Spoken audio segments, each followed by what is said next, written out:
Welcome to Afghan News with Mohsen Jamal.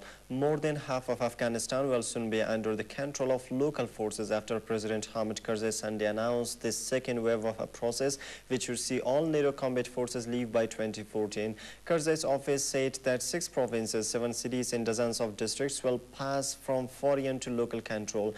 The exact date for the transition process to start has not been decided, but the long-awaited announcement is another step towards the withdrawal of most of the 140,000 mainly U.S. foreign troops in Afghanistan by the end of 2014. The second tranche of places which will transition is significantly larger than the first, which included 7 areas and has been heralded as a success by officials.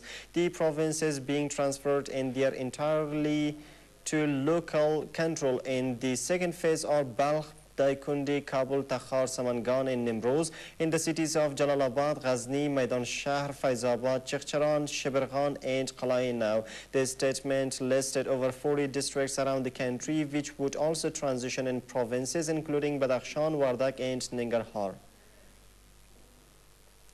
Meanwhile, Secretary General of the North Atlantic Treaty Organization Anders Fogh Rasmussen said on Sunday that transition was firmly on track after Afghan President Hamid Karzai announced the second batch of areas to be handed over to Afghan control. In a statement on Sunday, Rasmussen hailed the announcement as another significant step in the transition process that started earlier this year, which should see the NATO-led International Security Assistance Force leaving Afghanistan by the end of 2014. At the Lisbon summit in November last year, NATO leaders decided to start the transition process to Afghan security forces from 2011 and complete it by the end of 2014.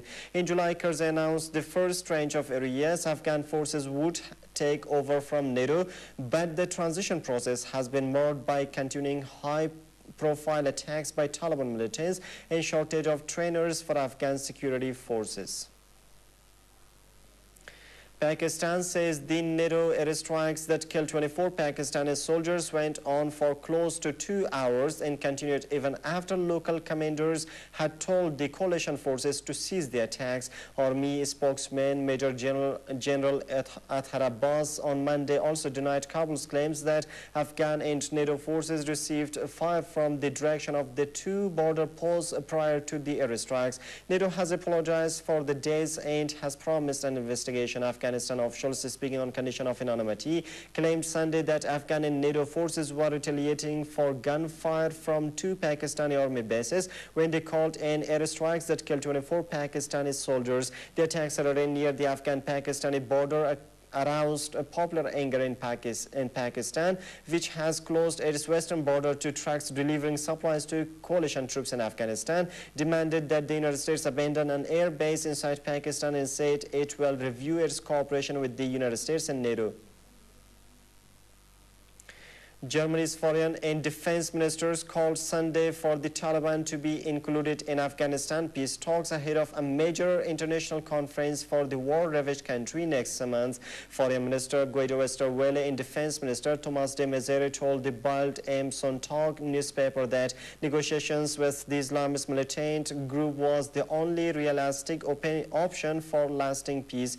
Germany has the 3rd largest contingent of foreign troops in Afghanistan but had long rejected proposals to include the Taliban in peace negotiations. Westerwelle, who will host ministers from more than 100 countries in the western city of Bonn on December 5th to discuss the future of Afghanistan after the withdrawal of NATO troops in Afghanistan, said there was no guarantee of success. Westerwelle said the war in Afghanistan could not be won militarily. De Maizière said Berlin would keep troops in Afghanistan after the NATO pullout at the end of 2014 to focus on the training of local forces. The Taliban in Afghanistan, after taking a ferocious beating the past year, is finding it harder to resupply its fighters. NATO official Simon Gaze writes in an opinion piece in Monday's edition of the Washington Post. Gaze, NATO's senior civilian representative in Afghanistan, said that the Taliban are demoralized and finds it harder to resupply with men, money and weapons. Gaze credited the success to the U.S. troops surge and other NATO and international partners foreigners, providing the means to defeat the insurgency. But he warned these successes do not mean the coalition forces have won, as plenty of work remains to be completed, adding NATO will need to continue its highly effective training program of the Afghan forces.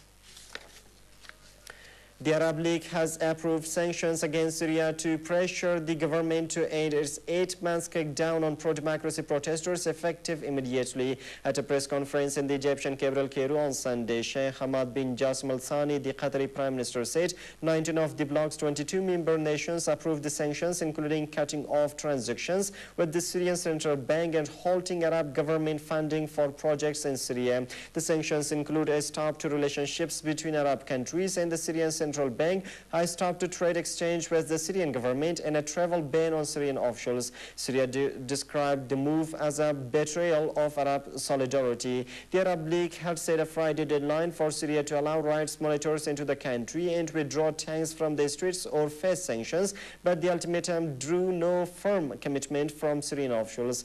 Nabil Al-Arabi, the Arab League Secretary General, said the sanctions would be reconsidered if Syria met those demands. A suicide car bomb has exploded outside an Iraqi prison north of Baghdad, killing at least 11 people, including 6 policemen, and injuring 20 others, according to officials. The bomber struck on Monday morning when many employees and guards were on their way to work at the Al-Hod prison in the town of Taji, located at an estimated 25 kilometers north of the capital. Police and hospital officials said Monday's bombing comes amid a surge of violence across the country. It was not immediately clear if the attack was part of a prison escape attempt, which are common in Iraq. The latest attacks raises questions about the ability of the Iraqi security forces to protect the country when U.S. troops leave at the end of this year. Iraqi officials maintain that they are fully prepared for the American withdrawal, which is required under a 2008 security pact between the United States and Iraq. Egyptians have started casting their ballots in the first parliamentary elections since former President Hosni Mubarak was toppled in a popular uprising earlier this year. Many Egyptians remained worried that there may be outbreaks of violence at polling stations, while others have been concerned that the nation remains polarized over the choice of candidates. Voters on Monday are choosing 168 of the 498 deputies, which will form the new lower house of parliament, and is only the first stage in an election timetable which lasts until March 2012 and covers 2 houses of parliament. In this round, some of Egypt's most populous areas will vote, including Cairo, Alexandria, Asyut, Port Said and Luxor. Over 50 political parties are contesting the elections, along with thousands of candidates running as independents. But the preparations have been marred by a new wave of demonstrations as protesters occupied Cairo State Square to demand the military council that replace Mubarak hand power to a civilian government. And that Vladimir Putin has accepted his ruling party's nomination to return to Russia's presidency, while accusing foreigners of funding his political opponents.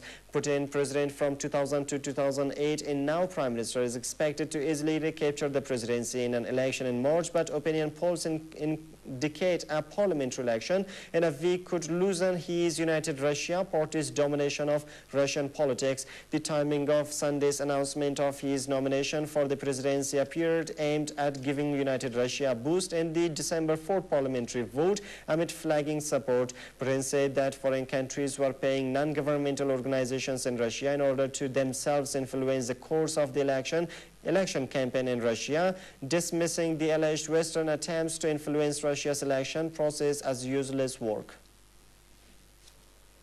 That was all for now. Thanks for joining us.